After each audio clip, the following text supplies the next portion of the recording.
Hi guys! This is an attempt for the Sheridan Animation class of 2021, where 89% was required to get in, but I got 88% in the end.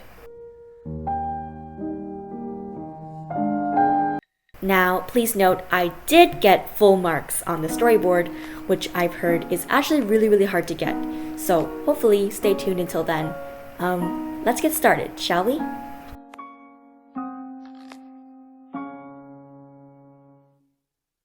For your short poses for your figure drawing, you want to make sure that your lines are really confident and exaggerated. They want to see the motion expressed with your strokes.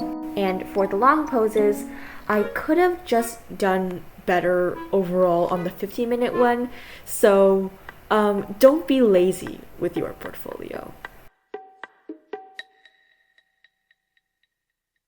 One thing that I think is good to note for the hand drawings, besides making sure your proportions are okay, is to effectively communicate and spend time on the details of the hand, especially how the fat sits on the bone.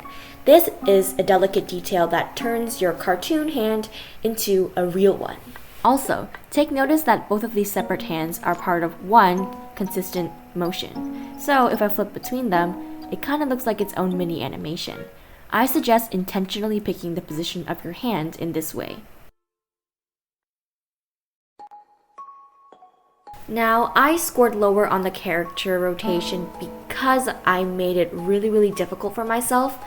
I took risks that I maybe shouldn't have. As you can see, it's really hard to determine how to even rotate it. So I recommend picking shapes like circles or squares that are easy to rotate, because I think the Sheridan professors seem to value the accuracy of the character rotation more than the actual character design.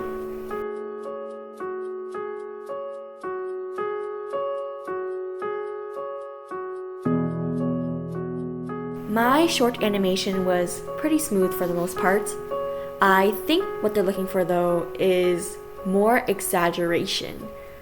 As you can see here at the end, I could have exaggerated the squish and stretch a bit more, and I think I could have exaggerated the speed of the jump where it's slower at the top and faster at the ends. There's a video on YouTube called The 12 Principles of Animation, and if you can ensure that you do those things to an exaggerated and clear extent, that you'll probably be closer to 15 out of 15 than I was.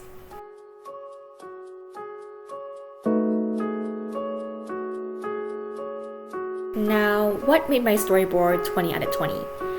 I think it's because I chose a detailed setting, and with filmmaking and storytelling, usually what you want to do is start off with a wide shot introduction of the scene, zooming into a detail, and then telling the rest of the story while prioritizing audience clarity.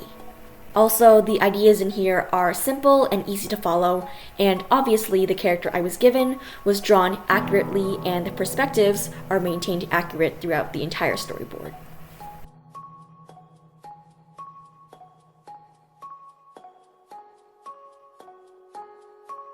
Now, to be honest, I was kind of shocked that I got 12 out of 15 on these. It's because I was super proud of them, but I've had a lot of time to think, and I think it's because they aren't detailed enough. Compared to a lot of other submissions that I've seen or that I saw in progress, is that mine were super simple compared to those. Obviously, I got the 12 out of 15 because I had a background, midground, and foreground that was super clear. I decided to block it in. They allow you to block it in if you need to.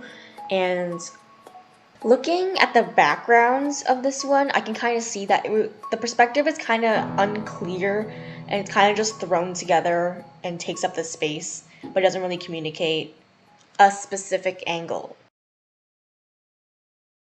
This one, I just think that the poles that I put in kind of blocked the available potential that I could show, that I could use perspective. So make sure to set it up for yourself to make it easy for yourself.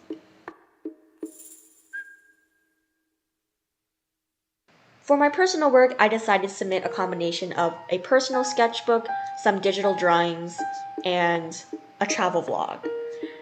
But I found that that was a mistake. The reason I got 12 out of 15 on my personal work is because I chose to submit stuff for my video game because at the time that I was starting it or doing the drawings for this, I was obsessed with it and I thought that my concepts and thinking work and ideas would impress the professors, where instead I think they're actually looking for purely or strictly illustrative skills. So all of my concept work and the submissions and files I used to submit the video game stuff got in the way of the available potential for me to show my illustrative skills. I also submitted a travel vlog or clips of a travel vlog to tell story, but I guess taking that risk or showing other mediums that aren't related to illustration don't necessarily benefit your personal work. So don't do that if you're going to submit to Sheridan.